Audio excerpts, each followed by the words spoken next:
तो finally Europe जाने का सोच लिया, लेकिन डर लग रहा है क्योंकि डॉक्यूमेंट की लिस्ट और वीजा एप्लीकेशन फॉर्म इतना लंबा है। हेलो दोस्तों, मेरा नाम है कृतिका और इस वीडियो में मैं आपको बताऊंगी how can you fill your Schengen visa application form without help of any travel agent. और मैंने एक सेपरेट वीडियो भी बना रखी है जिसमें मैंने पूरा डिटेल्ड एक्सप्लेन किया हुआ है आपको कौन से डॉक्यूमेंट्स वीजा एप्लीकेशन फॉर्म्स के साथ देने पड़ते हैं।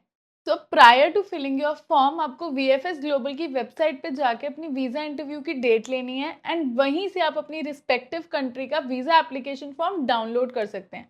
मोर और लेस सारी कंट्रीज के फॉर्म सेम होते हैं and this is how your form is going to look like.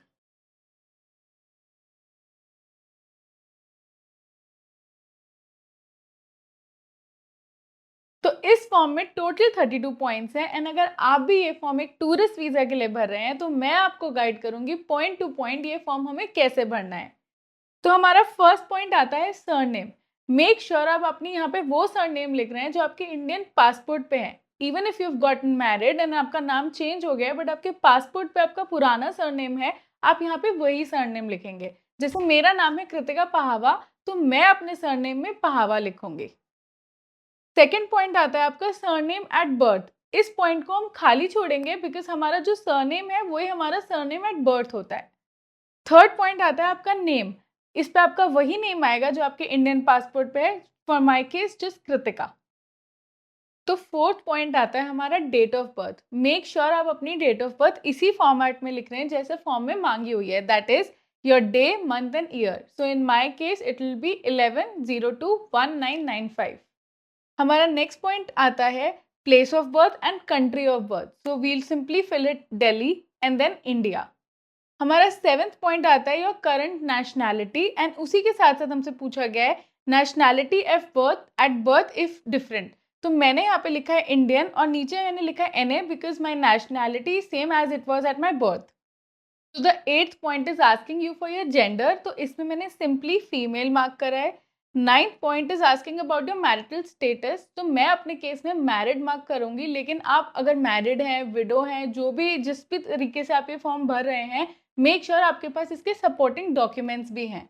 Point number 10th है if you're 18 years and below, तो माइनर के केसेस में यहाँ पे आपको अपने लीगल गार्डियन या पेरेंट्स की इन्फॉर्मेशन देनी है जैसे कि name, address, application, phone number etcetera. पर अगर आप 18 अबव हैं तो ये सिंपली आप खाली छोड़ सकते हैं या एनए लिख सकते हैं। Point number 11 is asking for your national identity number, तो हम इंडियंस का जो नेशनल आइडेंटिटी नंबर है हम इसको अपने आधार कार्ड नंबर से फिल करेंगे।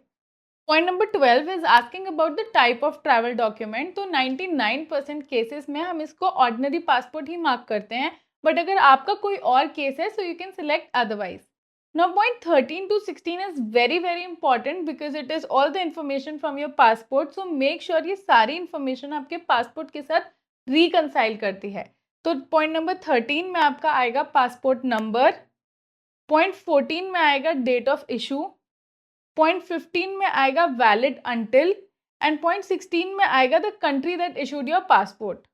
तो पॉइंट 17 और 18 में पूछा गया है कि अगर आपका कोई रिलेटिव या फैमिली मेंबर ईयू सिटीजन है या नहीं। अब आप एक टूरिस्ट वीजा के लिए अप्लाई कर रहे हैं, so I would recommend putting NA in both these questions. Point 19 एक बहुत इंपॉर्टेंट पॉइंट है बिकॉज इसमें आपकी पर्सनल इन्फॉर्मेशन ली जा रही है जैसे कि आपका ईमेल एड्रेस, आपका फ़ोन नंबर और आपका address. Now make sure you putting your right email address and phone number here because अगर आपके वीज़ा एप्लीकेशन फॉर्म में कोई भी डिस्क्रिपेंसी होती है तो they will reach out to you on your email ID and your phone number. इसमें आपका एड्रेस भी पूछा गया है। मेक श्योर आप वही एड्रेस यहाँ डाल रहे हैं जो आपके पासपोर्ट पे है irrespective of what your current address is. तो पॉइंट नंबर 20 में पूछा गया है residence in a country other than the country of your current nationality, तो हम इसमें सिंपली नो मार्क करेंगे। Point number 21 is asking about current occupation. Since I am employed so I right employed and in the bracket I will mention my designation, but अगर आप एक business owner है तो आप यहाँ पे बिजनेसमैन भी मेंशन कर सकते हैं। पॉइंट नंबर 22 में मैंने अपनी कंपनी की इन्फॉर्मेशन प्रोवाइड करी है जैसे कि name of my company, phone number and the address of my company. तो पॉइंट नंबर 23 में हमसे पर्पस ऑफ आवर जर्नी पूछा है, तो हम इसमें सिंपली टूरिज्म मार्क करेंगे बिकॉज हम एक ट्रैवल वीज़ा, टूरिस्ट वीज़ा के लिए अप्लाई कर रहे हैं। Point number 24 is asking about any additional information for your purpose of stay, तो सिंस मैं वेकेशन पे अपने हस्बैंड के साथ जा रही थी, तो मैंने सिंपली यहाँ पे यही लिखा that tourism with my husband for a vacation. Point number 25th और 26th बहुत इंपॉर्टेंट क्वेश्चन है और आप बिल्कुल भी इसको गलत करना अफोर्ड नहीं कर सकते हैं। तो पॉइंट नंबर 25th में आपसे उस कंट्री का नाम पूछा गया है जिसके लिए आप वीज़ा अप्लाई कर रहे हैं या जहां आप एंट्री लेंगे। फॉर एग्जाम्पल, अगर आप ऑस्ट्रिया जा रहे हैं तो ऑस्ट्रिया लिखिए, आप इटली जा रहे हैं तो इटली लिखिए, और अगर आप स्पेन जा रहे हैं तो स्पेन लिखिए। पॉइंट 26 में आप उस कंट्री की उस स्टेट का नाम लिखेंगे जहां पे आपकी एंट्री है। For example, Vienna in Austria. अगर आप इटली जा रहे हैं तो यहाँ पे रोम आएगा, अगर आप स्पेन जा रहे हैं तो यहाँ पे बार्सिलोना या मैड्रिड आएगा। तो point number 27 is asking about the number of entries requested. तो यहाँ पे हम मल्टीपल एंट्री ही मार्क करेंगे, नो मैटर अगर आप इवन एक बार एंट्री के लिए जा रहे हैं तो। इस क्वेश्चन में आपसे आपकी intended date of arrival and intended date of departure भी पूछी है। तो फॉर एग्जाम्पल, अगर आप अपनी वेकेशन 1 जून से 14 जून तक प्लान कर रहे हैं तो आई वुड सजेस्ट आप यहाँ पे 30th मई टू 15 या 16 जून लिखे, सो दैट आपका थोड़ा सा स्कोप बढ़ जाएगा। Now point number 28 is asking if your fingerprints were previously collected for applying for Schengen visa। अब मेरे केस में मैं इसको येस मार्क करूंगी सिंस मैं ऑलरेडी स्पेन गई हुई हूँ और आपके वीजा पे कुछ 6-7 नंबर का डिजिट होता है, वो भी आपको यहाँ पर फिल करना होता है। अगर आप यूरोप पहली बार जा रहे हैं तो सिंपली आप इसको नो मार्क करेंगे। पॉइंट 29 हम ब्लैंक छोड़ेंगे बिकॉज यहाँ हमसे पूछा गया entry permit for the final country of destination, तो इसको हम प्लेन खाली छोड़ेंगे। Now point number 30th is very important और यहाँ पे कंफ्यूज मत होना बिकॉज यहाँ पे पूछा जा रहा है नेम ऑफ दैट होटल जो आपका पोर्ट ऑफ एंट्री पर होगा। तो मेक श्योर जहाँ पे आप एंट्री ले रहे हैं और जिस होटल में रुक रहे हैं आप उसका नाम, उसका एड्रेस और उसका फ़ोन नंबर लिख रहे हैं। एंड ऑल्सो आपके पास इसके लिए भी सपोर्टिंग डॉक्यूमेंट होने चाहिए like your hotel conformation, your hostel conformation, और अगर आप किसी रिलेटिव या फ्रेंड के घर रुकने वाले हैं तो उनके अकोमोडेशन से एक इन्वाइट आपके पास होना चाहिए। तो point number 31 name and address of inviting company आपसे पूछ रहा है, इसको आप एनए करेंगे बिकॉज आप एक टूरिस्ट वीज़ा पे जा रहे हैं। ये क्वेश्चन सिर्फ एक वर्क वीज़ा के लिए एप्लीकेबल है।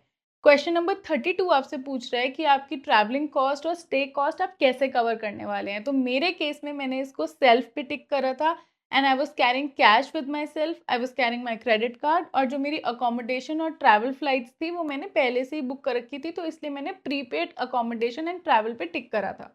तो इस फॉर्म के एंड में आपको अपना सिग्नेचर, प्लेस और डेट भी लिखनी है, तो वो आप वीएफएस ऑफिस में डॉक्यूमेंट कलेक्टर के सामने भी कर सकते हैं।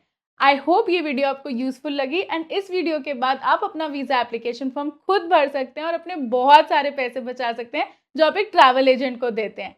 वीडियो अच्छी लगी तो वीडियो को लाइक करें, अपने सारे दोस्तों के साथ शेयर करें and see you next time.